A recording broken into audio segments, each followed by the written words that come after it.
কৰি মুখ্যমন্ত্ৰী ডাঙৰীয়াই কিমান গুলি মাৰিব মুখ্যমন্ত্ৰী ডাঙৰীয়াই সাজু আছো বুকু পাতি দিছো মুখ্যমন্ত্ৰী ডাঙৰীয়াই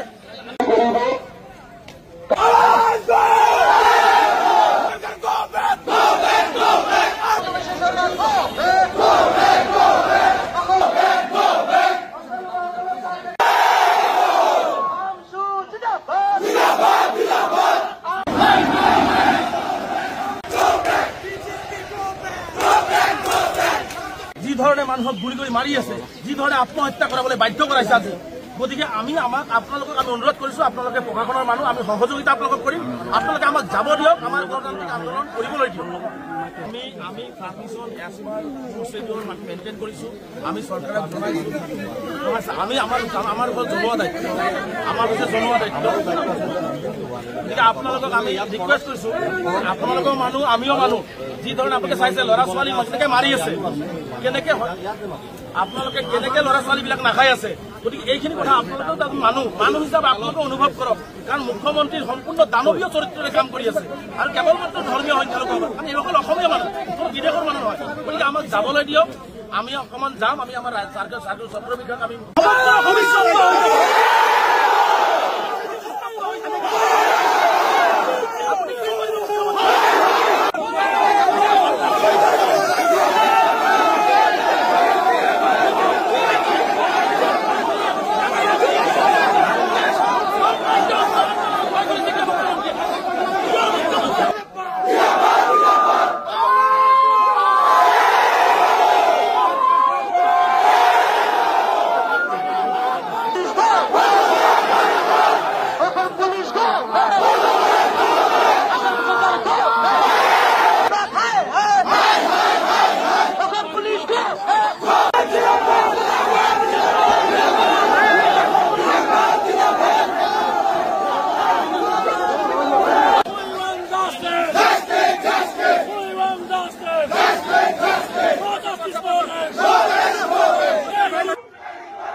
আন্দোলন আৰম্ভ কৰিছে যেতিয়ালৈকে সংখ্যালঘু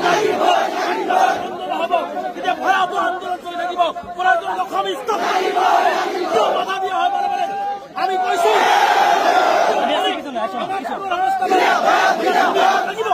তেনে ক্ষেত্ৰত হ'ব লাগিব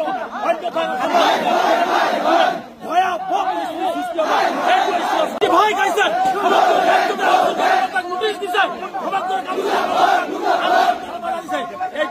মুখ্যমন্ত্ৰী ভয় দিছে বুঝক আৰু এই অসহায় ভূমিহীন গৰাখহনীয়া কবলত পৰা ভূমিহীন মানুহক ভূমি দিয়াৰ ব্যৱস্থা গ্ৰহণ কৰক এই দাবী উত্থাপন কৰিছো গুলি কৰি মাৰিব মানুহ গুলি কৰি মুখ্যমন্ত্ৰী ডাঙৰীয়াই কিমান গুলি কৰি মাৰিব মুখ্যমন্ত্ৰী ডাঙৰীয়াই সাজু আছো বুকু পাতি দিছো মুখ্যমন্ত্ৰী ডাঙৰীয়াই অন্যায় কৰা বন্ধ কৰক মানুহৰ লগত তেওঁ মুখ্যমন্ত্ৰী হয় প্ৰজা হয় তেওঁ বেছিকে বেছি পুলিচ লগাই গুলি কৰি মাৰিব পাৰিব কিন্তু অসমৰ ইতিহাসত সংখ্যালঘুক শেষ কৰিব নোৱাৰে মুখ্যমন্ত্ৰীয়ে এই কথাটো মুখ্যমন্ত্ৰীয়ে কোৱা উচিত গতিকে সময় থাকোঁতে মুখ্যমন্ত্ৰীয়ে মানুহৰ লগত মানুহৰ ব্যৱহাৰ কৰক সংখ্যালঘু ৰাইজক মুকলিভাৱে গুলি কৰি দিয়ক আমি বুকু পাতি দিব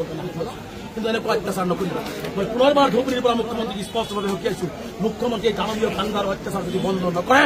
পৰৱৰ্তী পৰ্যায়ত ভয়ংকৰ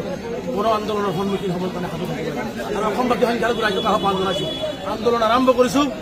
16 তাৰিখ 17 তাৰিখ 18 তাৰিখে দিল্লীত কৰিম তাৰপিছত অসমত আহি এই অমানৱীয় উচ্চতাৰ মুখ্যমন্ত্ৰীৰ হিটলাৰী শাসনৰ বিৰুদ্ধে এক গণ আন্দোলন গঢ়ি তোলা হ'ব তাৰ বাবে যিকোনো প্ৰতিকূল পৰিস্থিতিলৈ মুখ্যমন্ত্ৰী সম্পূৰ্ণ জগৰীয়া হ'ব আৰু মুখ্যমন্ত্ৰীক মই চেলেঞ্জ কৰিছোঁ আমচুৰ আন্দোলন চলিছে আৰু ভৱিষ্যতে চলিব।